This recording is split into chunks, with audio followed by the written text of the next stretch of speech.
So this morning I have a question and an image to share.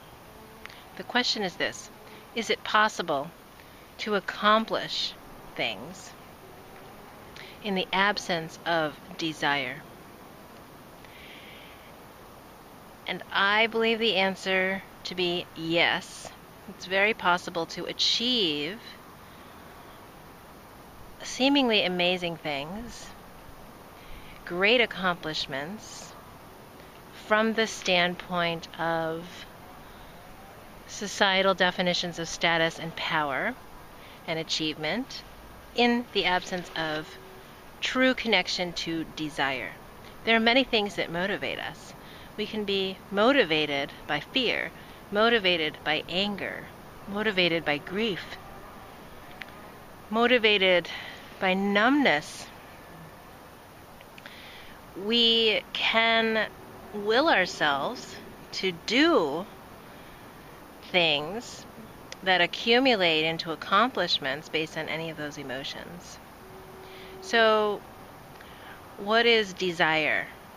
And I've talked about desire as the expression of the life force speaking to us and through us and asking us, calling us to act toward a certain direction.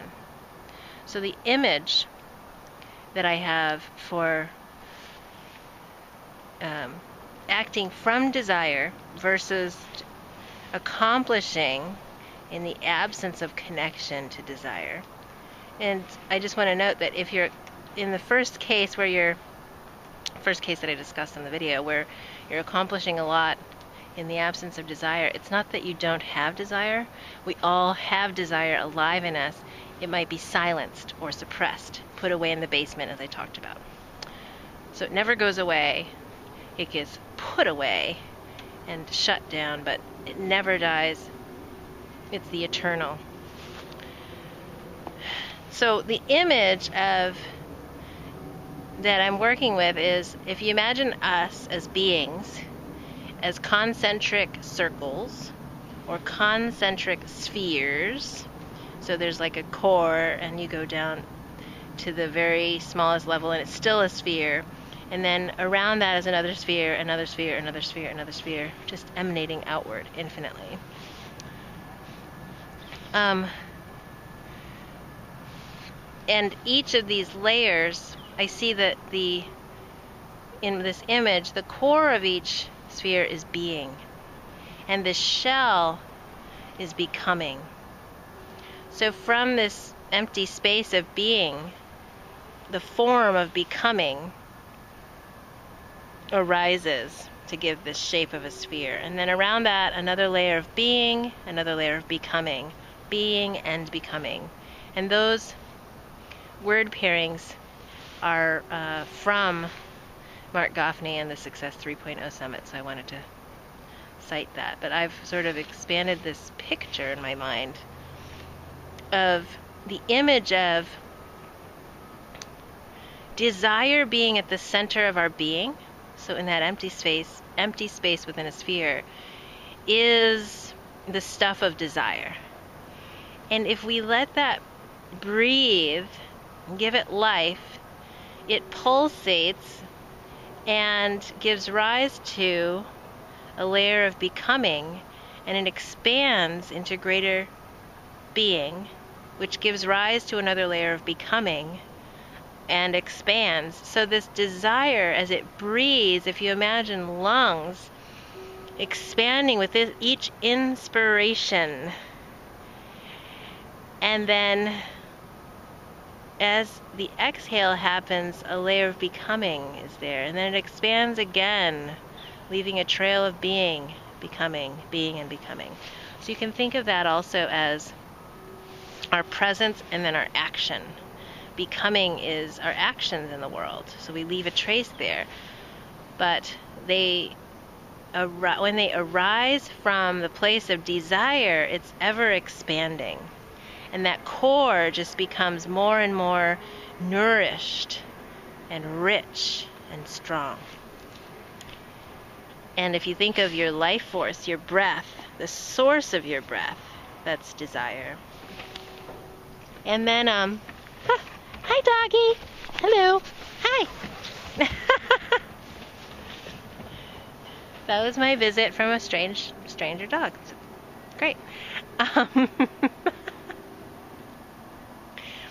so,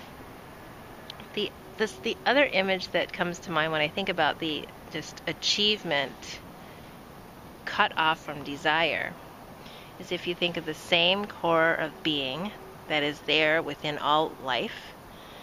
It never disappears, but it's this center sphere. And if we're always just becoming and becoming and becoming and layering on the external actions of achievement, it's like we're developing this hard shell and it's thickening. And there's layers and layers and layers of becoming. And the weight of that begins to crush down on the center of this sphere, which doesn't have breath. It's actually being choked off by the heaviness of these layers and layers and layers of becoming. And so this center sphere becomes constricted, deadened. It never dies. It can become extremely constricted to the point where it takes tremendous will and consciousness and desire to breathe life back into it, because you have to chip away at all the layers, peel them off, crack them open, whatever it takes. And some of them might be very hard. But it all comes from the center of our being. So we can live our lives in a way that we choke off the center of our being and make it very small and give it a very small space in which to breathe, like the box in the basement. I mean, it's still living in there. It just doesn't really see any light of day, and it doesn't get seen, and it never grows, and it never emanates beyond the box. Or we can live in a way where our being is constantly breathing, expanding, pulsating, emanating, and interacting with layers of becoming. And that being itself can expand. That center sphere doesn't have to stay the same size.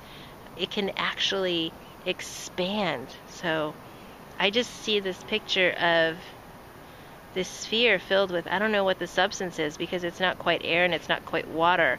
It has a pulsating quality to it that's fluid and has expansive properties, but is also compressible. And that image just really helps me to feel the difference between living with connection to desire, breathing life into desire, and becoming from a living desire versus simply achieving.